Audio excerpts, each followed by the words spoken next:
Greetings. This is a video on personal finance and the good and the bad effects of loans. Before that, let us just go through the disclaimer. So, this is a disclaimer about investing in general and finance and personal finance in specific. So, today we're going to talk about four different types of loans: discount loans, interest only loans, equal payment loans, and equal principal loans. And what you'll find could surprise you because there are some loans which you think are cheapest, but they might not be. And there are some loans which you think are readily accessible, but might just turn out to be the most expensive loans. So let's understand them in detail. Let's assume that we need to borrow $100,000 for 3 years. And the reason we've considered multiple years is it helps us understand the cash flow implications more in a much more straightforward way. And here we have a rate of interest of 8% on all of these for the sake of homogeneity. Now in real world, we could have different loan rates, and we will talk about those a little later. So first, let's look at the discount loan. And so this is time right here, and this is time t equals 0, 1, 2, and 3. So in a discount loan, we get the $100,000 today, so 100,000, and we pay nothing after year one, nothing after year two, and then we have to pay the whole thing in principal and interest. The rate 8% might, for the sake of simplicity, we'll say it's compounding annually only.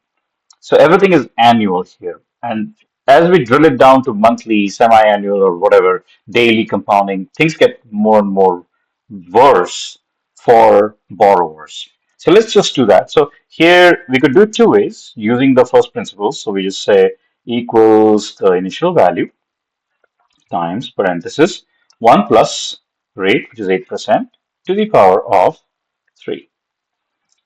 And so this is the final value of the loan that needs to be repaid.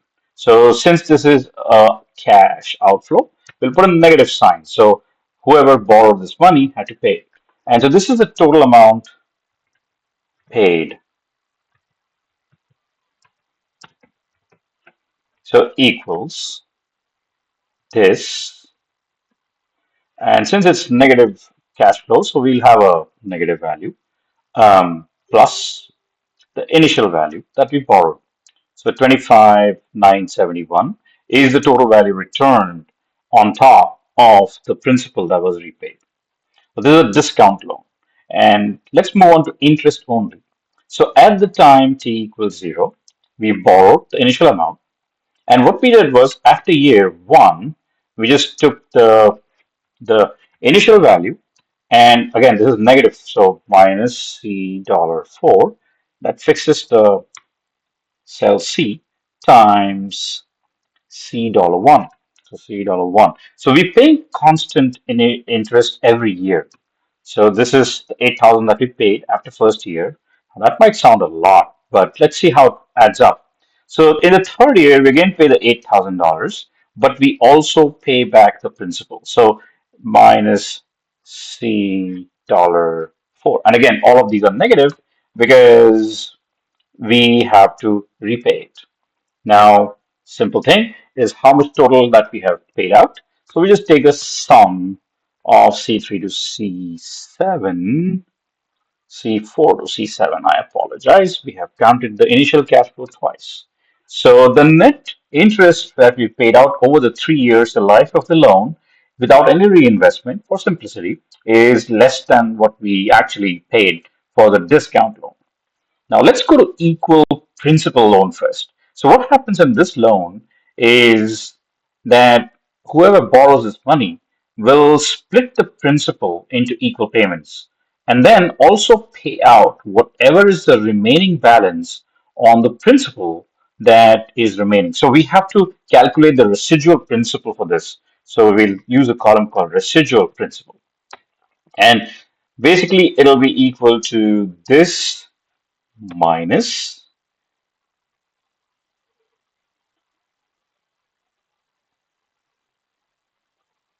this times this divided by 3.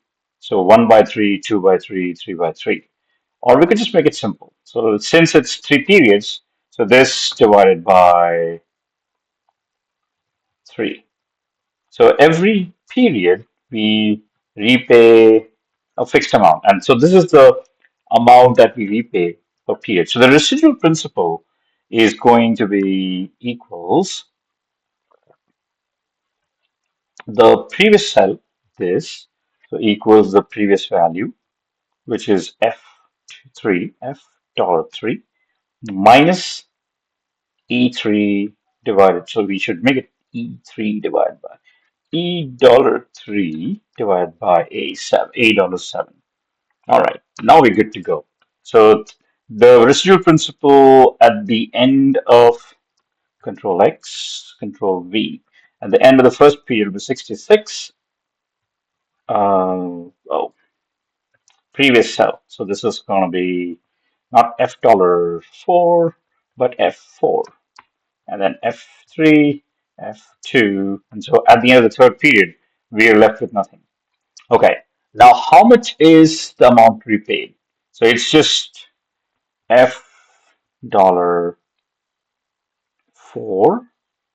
divided by. So first of all, we need to know the residual principal. So first period, the cash is received and we're good. In the second period, we look at the previous residual principal. And so it's a negative value. So equals minus. We pay off the residual principal and the equal payment. So we pay off minus F$4 divided by A$7. So we have to pay the principal off. And then minus E$1, the rate of interest, times however much was remaining in the previous period. So the total payment we make in the equal principal at the end of the first period is 41,333. Then in the second period, we do the same calculation. Notice how the payment has gone down because the principal went down. So we are now computing interest on a smaller value. And then same thing happens. So the last payment is just the interest rate calculated on the residual principal of 33,333. If we extend this yardstick, the next interest payment is zero, and so the calculation will give us 33,333, which is basically the loan has been repaid. There's nothing left.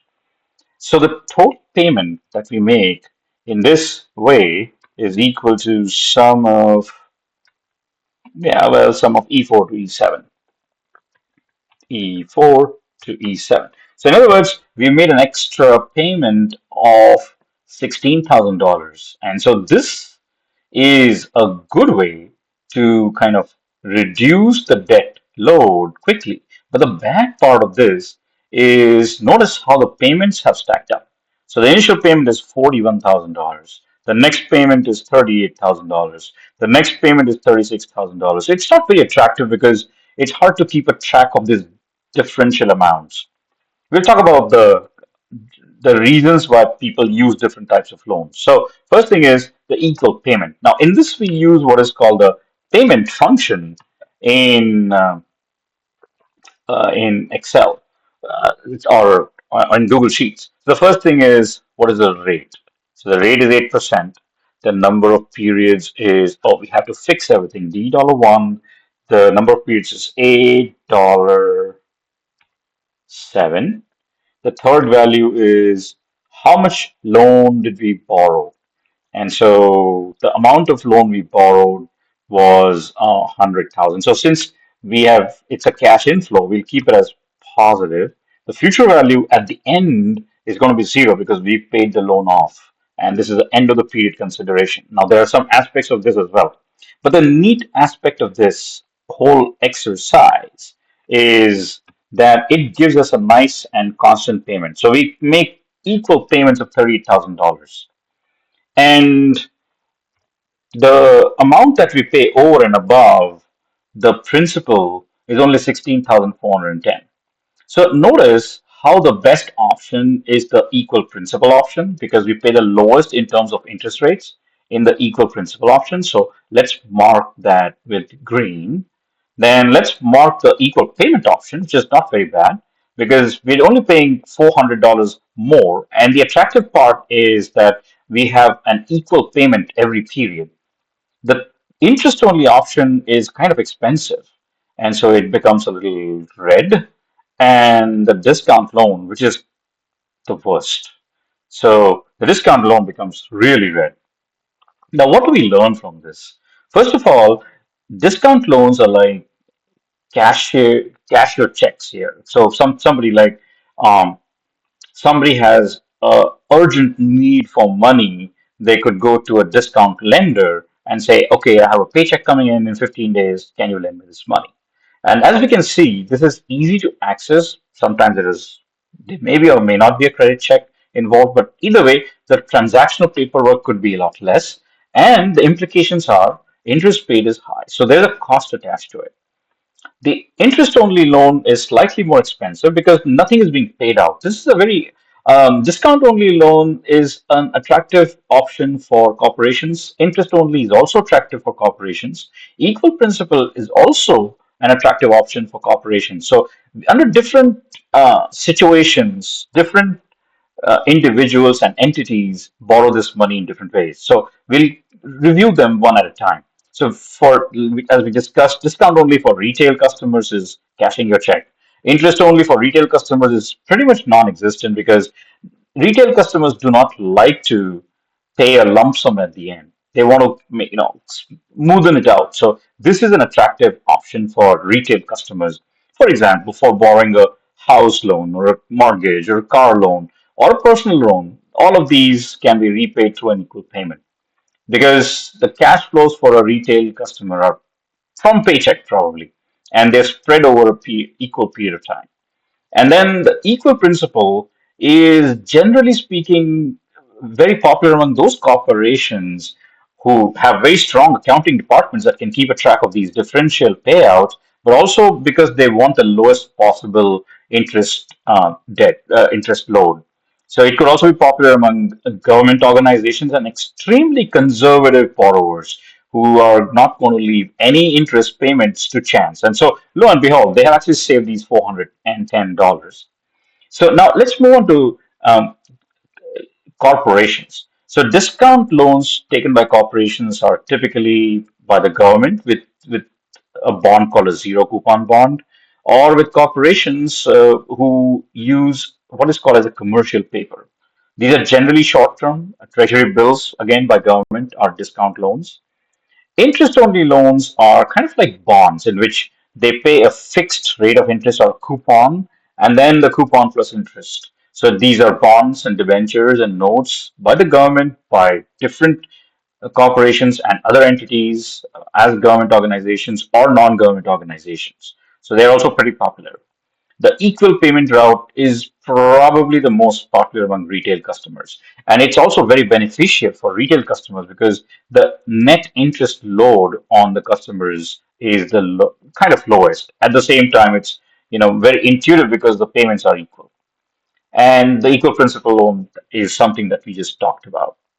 The important part here is if you have a immediate need for money and you're a retail customer, it is probably best not to take a discount loan because of interest rate implications and try and go through a very quick equal payment route through a personal loan because these days personal loan route is also extremely popular. The only caveat is you need to have a credit score or some kind of a credit relationship established with the lender. And so this video essentially talks to you about borrowing and why there are certain types of borrowing options that are popular among customers and there are certain others that are not. Thank you very much for listening.